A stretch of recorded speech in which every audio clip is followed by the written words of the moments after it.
డబ్బుతో ఏదైనా బిజినెస్ మొదలెడదామని చూస్తుంటే ఏంటి ఉద్యోగం వదిలేసి బిజినెస్ మొదలు పెడతావా? బిజినెస్ పెడితే ఎవడొస్తాడరా పిల్లనివ్వడానికి? నువ్వు బుద్ధిగా ఉద్యోగం చేసుకో, అప్పుడే నీకు మంచి పిల్ల దొరుకుతుందన్నారు. ఆయన అన్నట్టే అయిపోయింది. నా వైఫ్ దగ్గర ఇప్పుడైనా చేద్దామని పవిత్ర ఓ రెస్టారెంట్ పెడదాం అనుకుంటున్నాను అన్నాను. పిచ్చి కింద అడుగుతోంది. సాఫ్ట్వేర్ కి రెస్టారెంట్ కి సంబంధం ఏంటి? అదంతా అయ్యే పని కాదండి.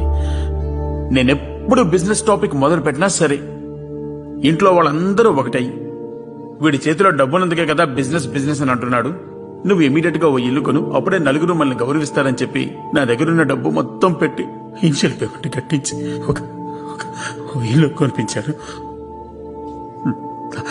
తర్వాత 20 సంవత్సరాలు నా సంపాదన మొత్తం దానికి సరిపోతుంది. మేమేదైనా ఖర్చు పట్టుకోవాలనుకున్నా కూడా ఆలోచించి ఖర్చు చేయాల్సి వస్తుంది. ఇప్పుడు ఉద్యోగం లేదు, వెతుక్కోవాలని ఇంట్రెస్ట్ లేదు. ఏదైనా బిజినెస్ చేద్దాన్ని బాగా ఆడితే ఎవరు ఇవ్వనట్టున్నారు. 2 months గా ఈఎంఐ కట్టలేదు. ఎవరికో ఈఎంఐ కట్టడానికి ఉద్యోగం చేసినట్టు అనిపించింది. ఇప్పుడు ఏం చేయాలో బొత్తిగా అర్థం కావట్లేదు.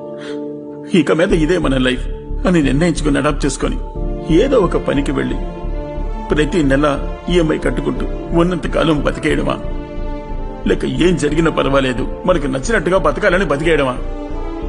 ఎటని పోవాలి?